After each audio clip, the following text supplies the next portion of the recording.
Reds from Berlin. The Anfield Raps tour of Europe has hit Berlin.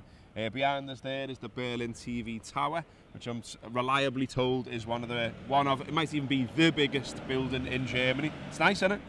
It's all right, mate, isn't it? I'm into that. I wish we had a little bit more time. We can go up apparently, and there's a restaurant up there and all kinds. Gets about 1 million visitors a year. I mean, one of the things about these footy trips is you get to see stuff, but only in a very short time. It's like, come on, we've got to pile on the bus and carry on. But I've never been here before, so it's another one, sort of a little tick in the box, but another one where I want to come back and have a proper look. Same, mate, absolutely. Good vibe, good general vibe here, isn't it? It is, and I think you're absolutely right. The beauty of these little trips, and we're doing it a little bit differently, aren't we? We're on the bus, and it's a bit mad, and you know, it's close proximity, load of lads, but it's been good so far. And we had a little bit of a mess around yesterday, you know, lack of aircon and all that, and blah blah blah. But we're going to a European Cup final, and that can't be forgotten. We're going to play Real Madrid, one of the biggest teams in European football. We're one of the biggest teams in European football.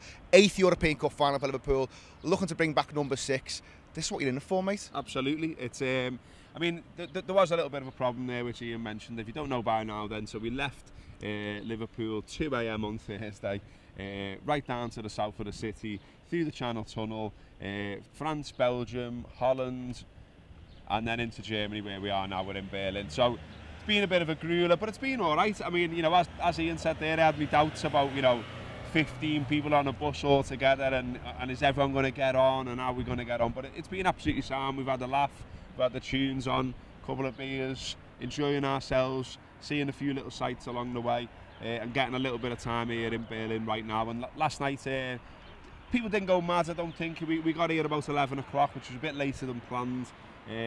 Nipped out, had a couple of pints.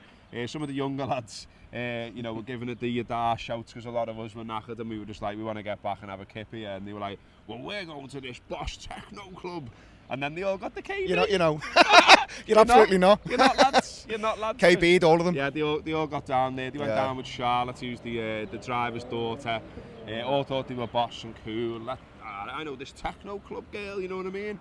Didn't get in. Got the old too many lads, not enough girls, no Chinese tonight, boys, whatever it was. So they got the KB. A little bit embarrassing, really. Yeah, think about it. Ended up back in the hotel bar. It's not quite the same as it, boys, you know what I mean? Not the same. No, but in all seriousness, we're having a great time. So we're just looking forward to it now. It's one more sleep, as they say, until the final, or in our case, probably not. Because the plan is, when we've done this video, we're going to jump back on the coach, bus, whatever you want to call it, hopefully with fixed aircon, because we've had a problem with that. Some fuse has gone or something.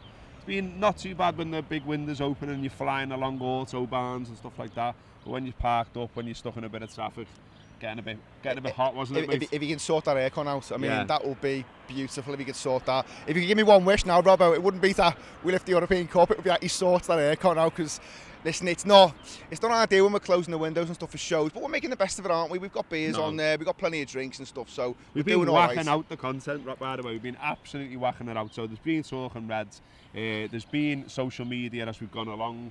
Wonder what he was doing there. And there's been shows as well. There's been podcasts. So there's been like little tour diary stuff where we talk about how we're all getting on. But we've done actual shows as well. We did one where we had a big chat about all the European finals we've been to down the years and what they're like. What else did we do? We did one.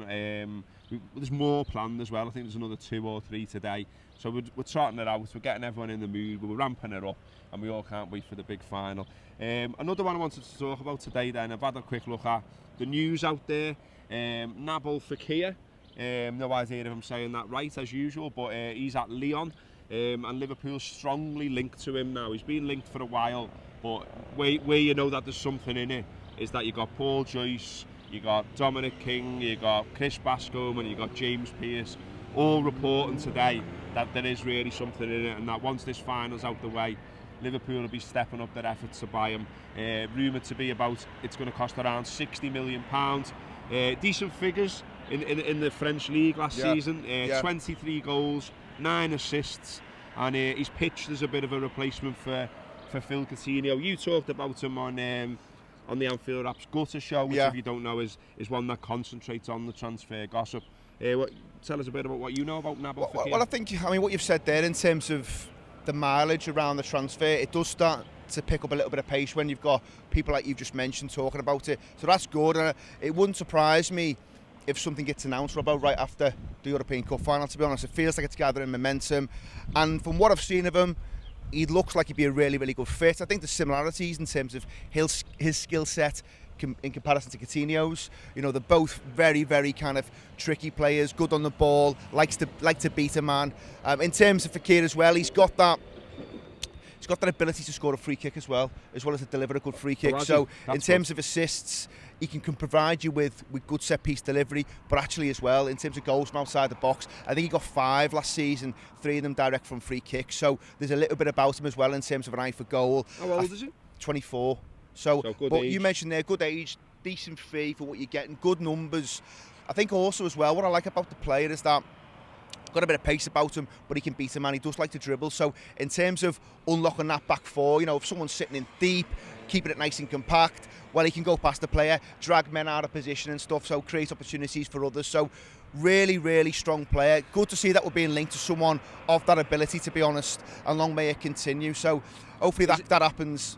Is he another one, I was just going to say, is he another one who fits into the Klopp model where he sounds like he might be a flexible player, so maybe he can play sort of across the front? Can he go out onto the wing, go central? I won't see him playing. I mean, you could easily see him playing in that attacking midfield area.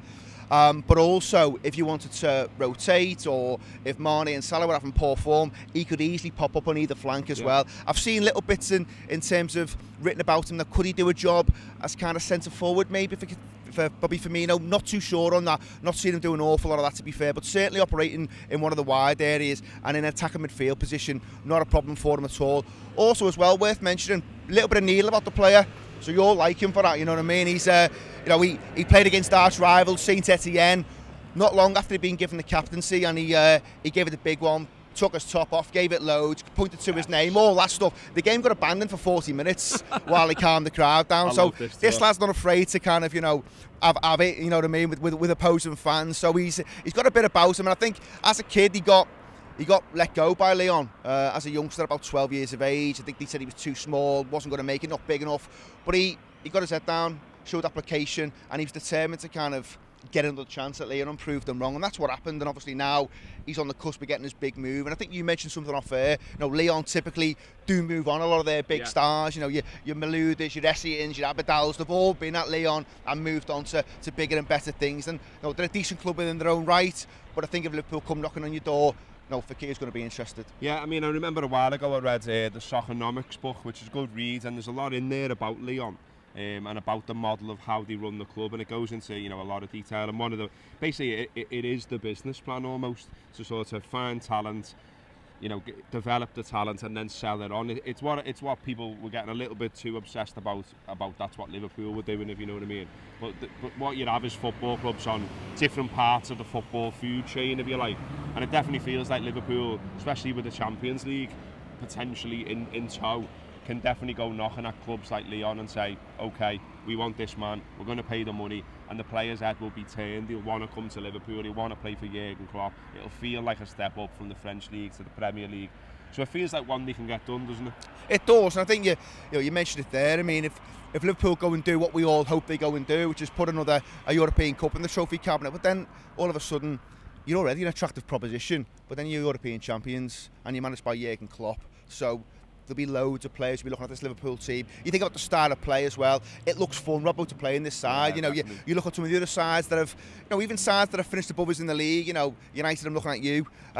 It doesn't look that fun to play for that side. You know, if you're an attacking player, not so much. Defender, maybe so. Yeah, backs to the wall, all that stuff. But in terms of being an attacking kind of outlet, you know, if you're a Martial or a Rashford, there's no fun in that team. But you play for this Liverpool team, there's a fun element to it. You win football matches, but actually you get into European Cup finals as well. The other one I wanted to give a mention to, which I really enjoyed, I'm always banging on about Andy Robertson. You might have probably guessed by now if you're watching regularly and listening to our podcast. I love the fella. I don't think I'm alone on that one. You know, he's got his song, hasn't he? There's going to be plenty of banners with his name on out in Kiev, I would suggest. But there's a little story out today, a nice little one, which is that, you know, a year ago today, basically, he's watching the Champions League with his mates, got a curry in, sat around the telly watching Real Madrid play Juventus, and now He's playing in one. It's all playing right, in a isn't it? final. He's isn't done he? all right, the I lad. mean, it's proper fairy tale stuff, and I just think, you know, look, we know all about the quality of Madrid, and that's being talked about at length all over. But you know, Robertson, this is a dream for him. It's a dream for Trent. It's a dream for all of these players, really. They want to go out and win it. They're going to be fired up. Klopp's going to get them fit and firing and ready. He always does. You always get fight out of a Klopp side. That's what he's all about. So I think we're going to give a good account of ourselves no matter what happens here. We're going to come out. We're going to have chances. If we score them, if we put enough of them away, we can win this thing. I think you're absolutely spot on. I think my kind of hope for the final, obviously you want to win it, but you want to be nice to kind of come out with that intensity that you kind of associate with a Klopp team and absolutely scare the living daylights out of Real Madrid. You know, so they're looking around each other thinking, this is wild. This is absolutely wild. We can't cope with this. And a 20-minute spell like that, we've seen it before. But you know, if Liverpool hit the heights in a 20-minute, 15-minute spell, you can take the game away from sides. Yeah. Now, I'm not suggesting it's going to be that easy. We're up against, you know, European royalty. They know how it's done. They've been there, done it all before, all that business. But I think they won't have faced many teams like Liverpool, and they have played Spurs earlier in the season. They caused them problems. I think we can go one above that, really, in terms of how we go about our business and how we can unsettle this Real Madrid side.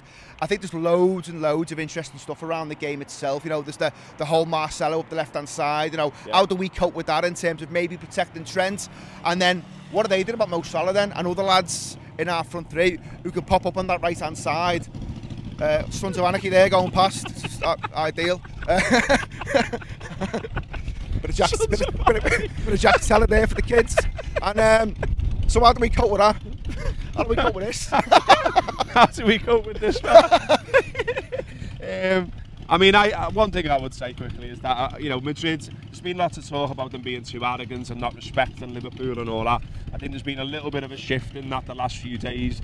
You've seen Zidane be quite respectful actually towards Liverpool and what they've done so far. You've seen Cruz as well basically say, you know, about the work rate, about how hard they work, about the percentage of the work rate and that sort of stuff.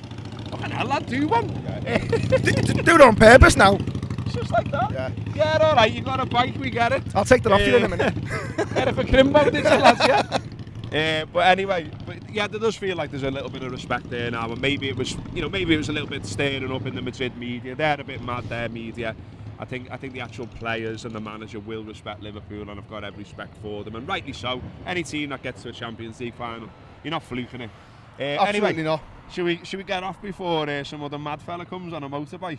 I think we should. It's lovely here in Berlin, so we're going to catch a few rays, get back on the bus, get going.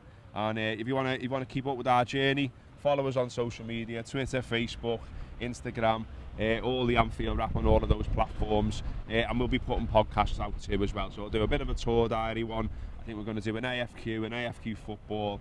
And you know, who knows what else Neil's got in his back pocket in terms of plans for podcast. There's always stuff, so we're looking forward to doing all of that. Make sure you give it a listen. If you don't already subscribe, it's theanfieldwrap.com/subscribe. £5 a month, get involved. That has been Talking Reds. Up the Reds.